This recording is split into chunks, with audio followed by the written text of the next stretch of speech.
So this is my last number theory notebook for a while. I took my final and it's been graded, and I've shown this notebook because it's got this insert and the primes and all the work that I did for the third exam. So I've already shown all of this section. Made a mistake, everything came out wrong in that one. But yeah, continued fraction work for exam 3. I already showed this in the exam 3 video.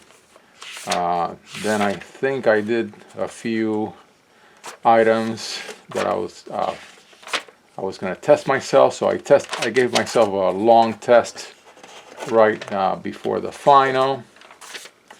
So gave myself some questions that were more on the calculation side, just because I really enjoy calculations. But I think my biggest lesson learned out of this class is this is inverses, congruence inverses. When you do it for a prime, of course, they're all in there.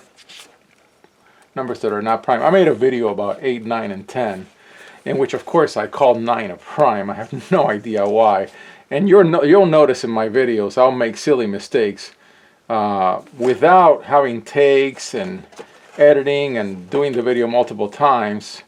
That's naturally what happens. You'll say something that is wrong and you won't catch it, and then you'll either catch yourself in the middle of the video, or horrifyingly after you've done the video. And then if you're pressed for time, it's like, oh, I have to make that video again. So this is the travails of having a busy life. Maybe someday when I have more time, I'll make videos that are really polished. Right now, I have to apologize for their low quality. They're single takes, and so for example, when I was doing, these are more Legendre symbols. You guys have seen me work out a gazillion Legendre symbols. Primitive roots of 62. That was particularly easy because 2 worked out. So if 2 works out, you're kind of done. I've done a primitive root video already. You do phi of phi, and you know that you have 8 roots, and then you match them up through the power. Yeah. So, but yeah, actually, in that other video that I made for the primitive roots of 47, I said a couple of wrong things. Luckily, I caught myself almost immediately, which is good. So, more practice for the final. I guess I could have practiced more for the final, but it is what it is. I think there's a point after which you're overstudying, and I feel that I gave it my all. I did well in the class, so I'm happy, and I learned a lot. It's been quite the challenge. So I kind of tested myself with some basic problems. Then the Gauss sums content was a little confusing to me, and I really couldn't find a good reference for it. But I did find Dirichlet evolution. I don't know how to pronounce his name. I like to pronounce it Dirichlet, like Zoolander.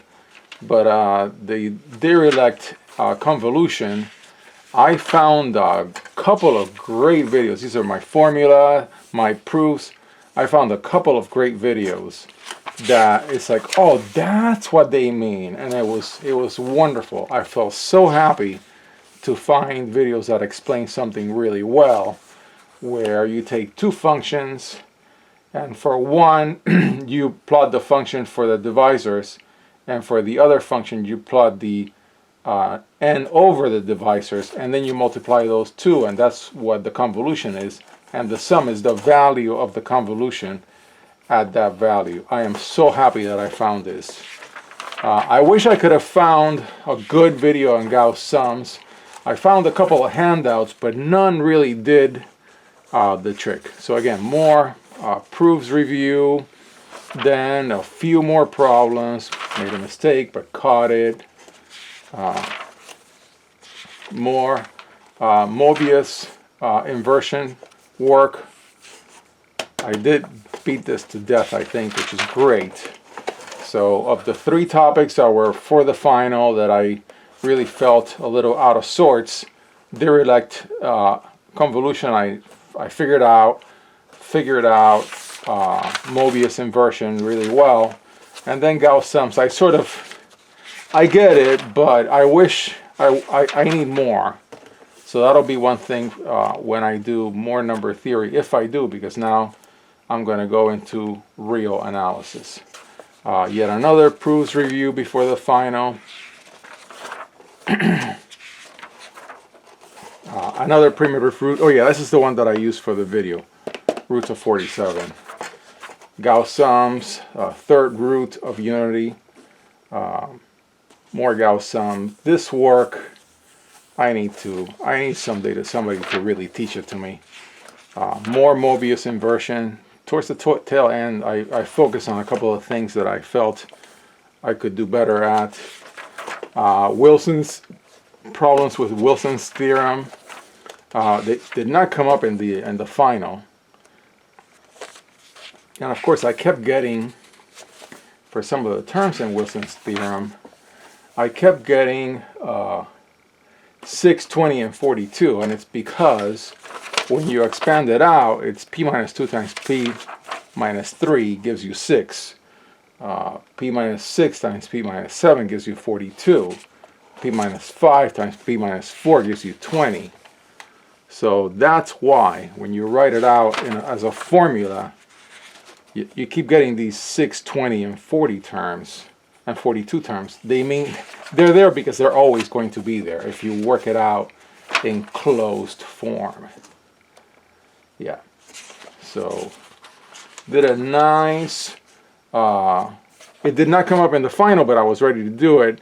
Number of divisors problem. I did a simple one, and then I did a more complicated one, and then I did a big one, where you do, okay, what divisible by 11, 13, 17, 19, and so you would find the numbers in each one of these Venn diagram areas, and you can turn these into a table where you can answer like, what is only divisible by 11, 13, 17, and 19 less than 50,000? There's only one, and so on. You can fill a table, and each table entry would have one of these numbers, and I would say, well, it's divisible by 11 and 13, but not by 17 or not by 19, and so on. So yeah, that was pretty good. So you keep getting 20 and 42 for a reason. Yeah, more Mobius, more having to do with, what else was this about? I was multiplying here. I was trying to figure out what are numbers that are not prime, that are the products of two primes, just so I could figure out if I needed this in the exam. You know, if somebody gives you 713 and you're like, well, I don't want to try every single number, every single pair of primes to see if it's a product of two primes. And so this is just a little table that I did. But yeah, all in all, a very enjoyable experience. I plan to repeat it if I'm able to for real analysis next fall, so like a year from now. So I'll be doing a lot of self-teaching of real analysis in the beginning of 2023. Yeah, and my lesson learned from this course, well, number one is I love this stuff. I wish there was a second number theory course at the undergraduate level that I could take online. But also, I need to improve with proofs, so I'm going to be working on that. I'm definitely going to try to work that better in the real analysis course. Get better at proofs. So that's my next big thing for math, besides just a bunch of advanced calculus, and I love calculus. So that's what you guys are going to see in this channel mostly over 2023.